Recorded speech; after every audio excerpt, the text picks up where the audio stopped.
Welcome to our weekly press conference with head coach Terry Bowden. This week, Akron closes its home schedule with Bowling Green on Saturday, September 17th at 3:30. It is Senior Day. 29 Zip seniors will be honored in a pregame ceremony. Coach, would you like to start with an opening statement? Yep. As much as we like to move on after a loss, you have to start a Tuesday press conference. Talk a little bit about a tough loss we had at Eastern Michigan, but again, turnovers ultimately ended up being the difference in the game. They came late when we needed not when we were trying to make a move to win the football game, and that seems to be the pattern in our in a lot of our losses. Is that late in the game we got the game. We're either 3 ahead, 3 behind, and we've got to make plays. And we've had some turnovers late in some of those games. But I thought, based on the fact that we went in there uncertain about our quarterback position against a very good team, that we decided we would play it very conservatively and play it close to the vest and keep that thing close and let our defense keep us in the game and see what we could do at the end, take the pressure off of our freshman quarterback. And believe it or not, it was working pretty good. We turned a punt for a touchdown at halftime. We're down 10-7. We haven't put our quarterback in a lot of tough situations at that point. We kick the ball off to them, we cause a fumble, and then we don't convert the field goal. We muffed the snap. Worse than that, I thought, was a 3 and out. We got the ball about the 30-yard line, 25-yard line. Yeah, about 20 in the 20s. And you convert 1 first down, and you're an easy field because you got an easier field goal. But 2, you get a score right there, and you can go ahead. And we muffed it. Next drive, we came down. If you remember, we came down and had a chance to go ahead too. We had quad open. And we just underthrew it and couldn't make the play. And then the defense, other than giving up one drive, kept us in that ball game with one drive they got a field goal, and they had a touchdown. But they pretty much kept us in that football game. And then we blinked first. We made the first mistake. We made a throw we probably shouldn't have made. It was deflected, run for a touchdown. Although it was a very good play, I will say this: it wasn't one of those where the guy has to make a very good play. We chopped the end down. He went down, and his hands went down. The quarterback made the throw, and he jumped up real quick. And the guy's a very good football player, made a big play, but probably should have thrown that one away. And then the very next play, interception that went down to the 5 or 6 yard line, and at that point, pretty much game over. But anyway, for some guys playing so hard and against another real good football team, we could look at this back at Northern Illinois the week before. It was kind of the same thing. We're about ready to tie it up and get into a 4-quarter ball game. But that's kind of the way you got to win this conference. You got to be able to win the fourth quarter. We've had some tough losses, and we've had some wins in the fourth quarter. That's pretty much how you have to play them out. And so now we've got to get that one behind us. We've got a lot to play for. Bowling Green is a team that the record is not good, but they won last week, and they've been playing very good football. It's hard to tell Bowling Green from anybody else that has a winning record in this conference when you watch the way they're playing now. They have the leading passer in the conference. They played a couple of close ball. They lost by, I think, 1 touchdown to Kent State, and they won last week against Central Michigan, about the same score we beat Central Michigan.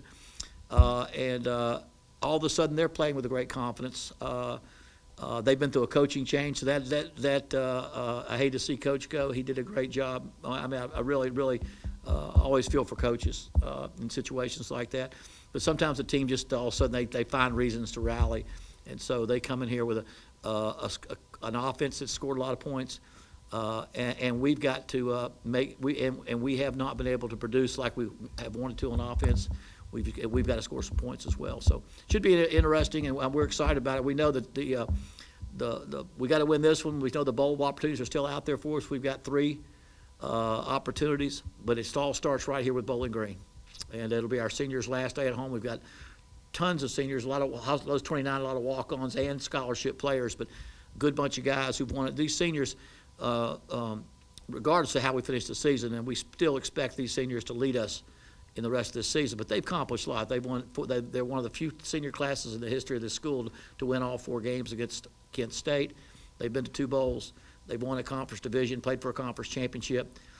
They set their goals very high this year, and so far the one that we haven't been able to obtain is that division championship to get us to Detroit. But they've still got the other opportunities out there that they are shooting for. But it's been, as far as successful senior classes, in the history of Akron Division I football, it's been a pretty successful group. But now it's time for our seniors to lead us and keep us focused on the game at hand, which is Bowling Green. Turn into the game Saturday. Cato's warming up. Yeah. How close was he? He wasn't. You know, he wasn't. He's a tough guy, and he would have played if he could, but he couldn't push. He couldn't throw well enough. And then what he becomes a big target, because they knew he got hurt the week before.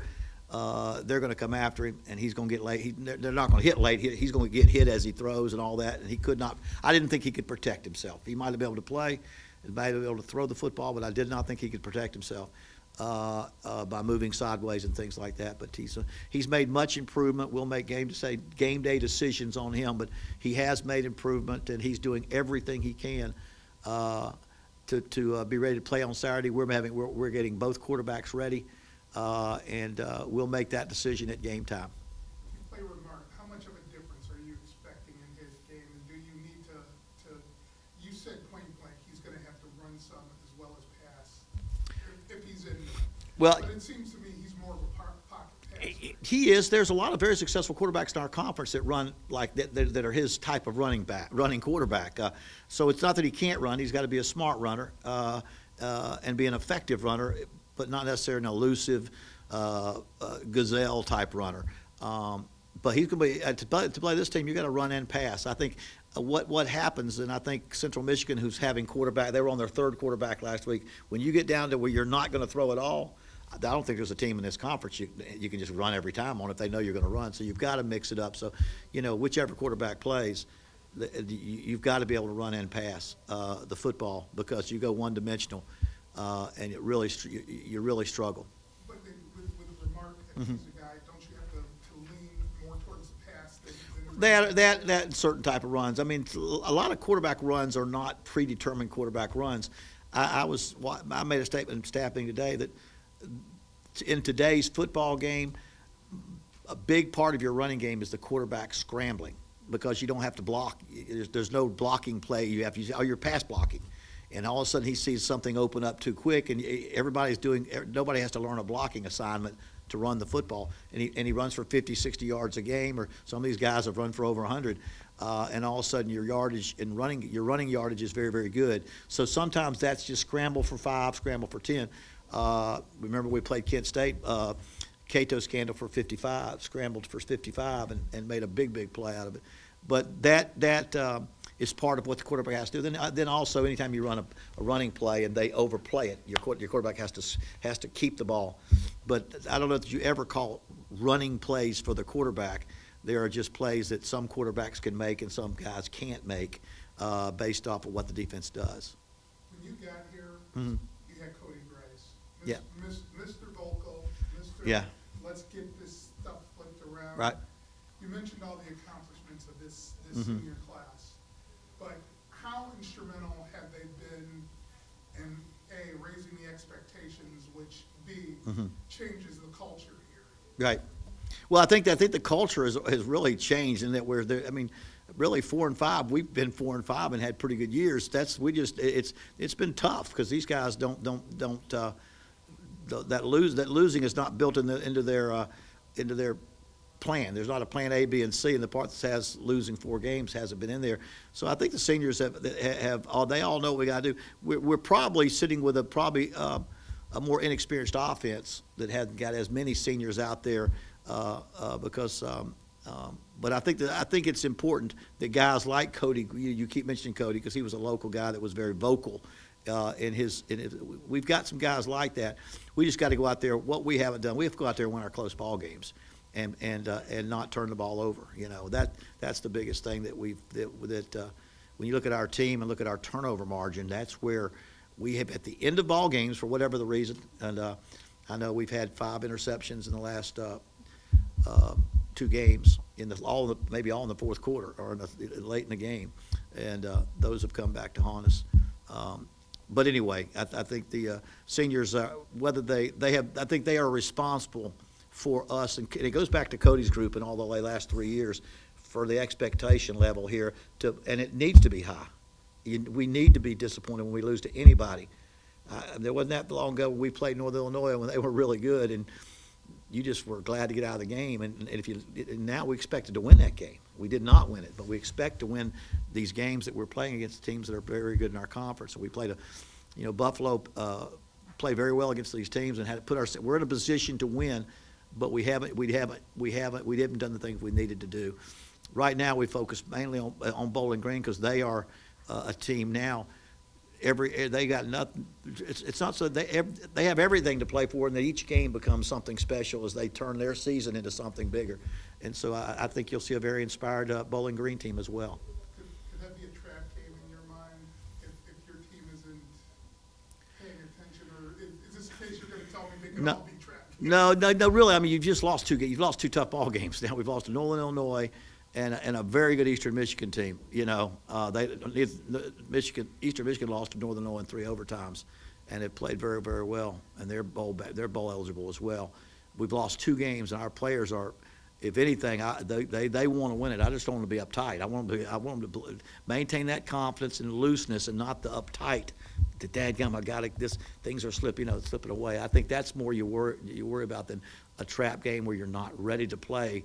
Because you gotta do is look at the schedule, and this is a big game for us. It's also our senior day, our last home game for a lot of these guys, and I expect their team to play well. I expect our team to play well, and I think we'll be in for battle. Do you need to be 7-5? Do you think for bowl to get into? I don't know. I don't know the numbers. I'm not sure. It's always down to 2 or 3 games, 2 or 3 teams. There's either 2 extra bowls or there's 2 extra teams, and I'm not sure if it boils down to that yet, where they know what it's going to be like now. And so I want to get bowl. I want to win this game to make that an issue. I want to win this game and make that an issue and go from there. I think somebody told me today that Northwestern is Big Ten champion. They're going to be in a Big Ten championship game, and maybe that has some weight when you're strength of schedule. But the key is we got to win this game just to make that an issue. That's not even an issue yet. We've got to go out there and win this football game and give us 5 with 2 more to go. And if you look at Eastern, when they were playing us last week, they were 5-5 with 2 more to go. And so that's what we need to be, 5-5 with 2 more to go. On Mm-hmm. When a young quarterback has a bad day like that, what is your sort of message to him, especially knowing he could be right back out there next week? He needs to sort of put that behind him. Put it behind you. Put it behind you. You're not the first quarterback to start out bad. I grabbed him on the bus. His head was down, was looking down between his legs on the bus after the game. I said, you know what? My dad told me Chris Winkie, when he was a freshman, first game he started, he threw 6 interceptions against NC State. 4 years later, he won the Heisman Trophy. In fact, that game that he threw 6 interceptions, the joke that went around Florida State, Peter Work was a great receiver at Florida State. Peter Work went in the huddle and said, Chris, if you'll tell me which one of their guys you're throwing it to, I'll try to intercept it. That's a joke, but that was always good. But I said, Chris Winkie had – now what if he'd have just gotten down? Because what happens is you begin to doubt. You begin to say, oh, no. I said, there's no point in life that defines you if you don't let it, that one point that something happens. So he's had a couple – he's gone in and felt like he's had to do things to win the game and a little bit sometimes aiming the football. The underthrow to Quad was an example of a guy that's so afraid to overthrow something. Well, you can't overthrow Quad very much. He's fast. So, but with him, to me, it's just get your confidence up. We didn't recruit you because you couldn't play. We recruited you because you can play. And so and he can. He just got a lot of weight thrown on him very quickly. And if you got to remember, the first time he threw a football, he threw a touchdown pass to tie the game up if we hit the extra point against Northern Illinois. But he's played some good football teams. I think Northern Illinois has one of the best defenses in the conference, definitely against the run. And so you got to throw. And then Eastern Michigan's right there with a very, very solid team as well.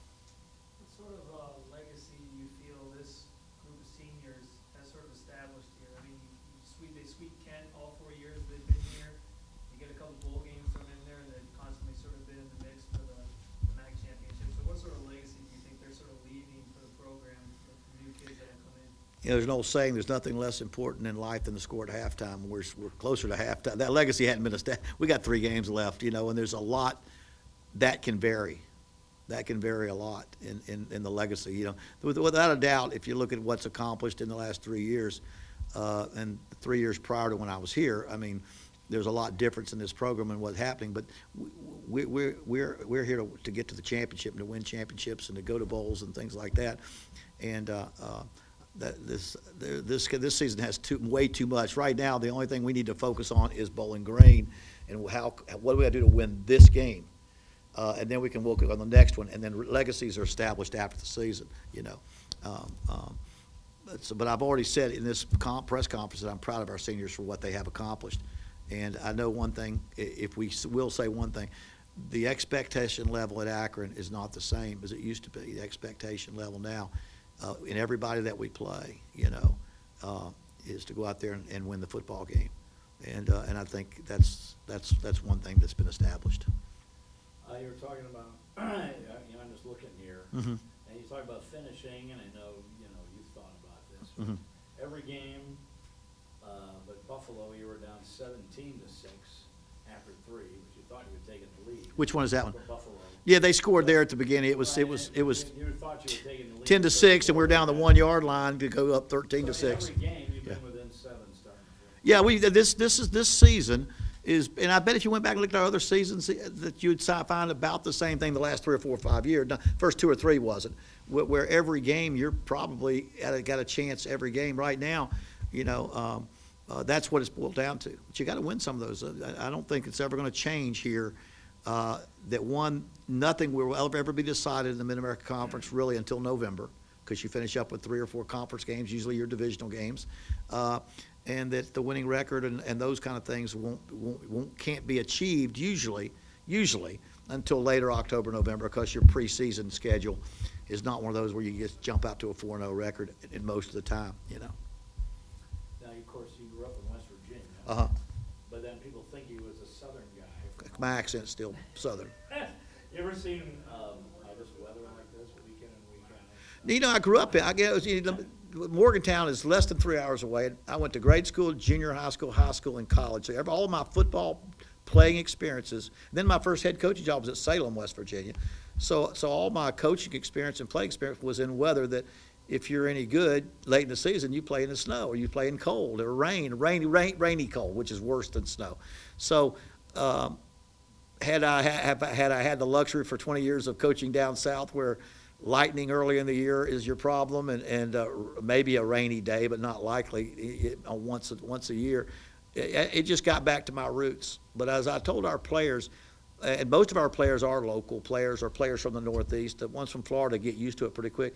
If you're going to be a championship high school player in this state, you're going to play on Friday nights in the snow or Friday nights in the cold rain, because that's what it is in Ohio. That's when championships are won in Ohio. High school football is on Friday nights in nasty weather. So most of those kids know what that's all about. Michigan goes through the same thing.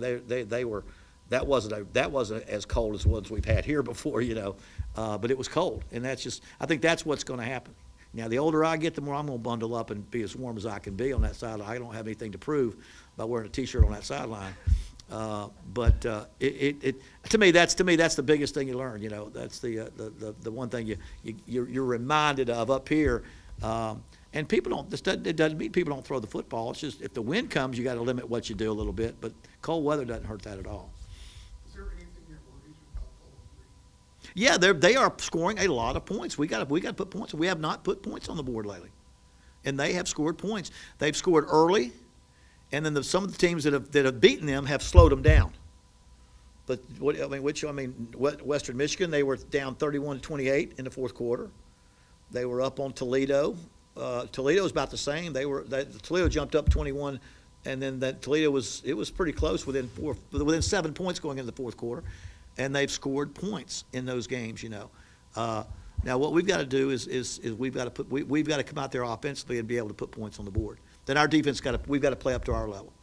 You know, I mean Ohio held them to 14, Miami 23, Central Michigan 24, but you look at 35 against Western Michigan, and I think 46 against Eastern Kentucky, and they put some points on the board against other teams. Is there any way, because he's not in the receiver rotation right now, I mean, the Jeremiah Knight's mainly to get the ball on special teams right now? You know, I would say, and I don't think I'm revealing any secret information. you don't know as much as you'd like to know about a Jeremiah Knight when you get him, because you kind of didn't as a walk-on transfer from Ohio State, but you watch him every day. Said, dang, he can do this, he can do that. So I started out with punts, then I went to kickoffs. All of a sudden, we're in the top half of those stats in the league, you know. Then I said, so this week you'll probably see him. I said, Jeff, get him in the two-deep rotation, whatever it takes. Put him in the two-deep rotation. Somehow, let's see what he can do. You never know. Now, a guy like that, you don't know it till you see it. And then, and so he'll be in the two-deep rotation, and so which will mean he'll be playing time at wide receiver. He's more of a home run hitter than maybe. No, I wouldn't say like quad. He's a tailback out of high school. Yeah. So what he is, so in that sense, is that his best abilities are running with the football. But he's got great hands and he runs good routes. He's the first guy at practice and he's the last guy to leave the field when all practice. And he's a student of the game and he's intelligent. But it's not just that. He's athletic. And so, we've got other guys. He is one that we've all just been proud that he joined our team because he is a football player. How do guys like that slip between the cracks? I mean, obviously he's a football player. I would say like several. He's not the first guy that grew up wanting to be a Buckeye in this state, and they're going to turn down anybody in the country to go be a Buckeye. And so I mean, I grew up in Morgantown. I was going to be a Mountaineer. I was going to walk on at West Virginia. I don't care all those little scholarships I got. Well, he probably turned down some smaller Division I scholarships to be a walk on it for the Buckeyes, but.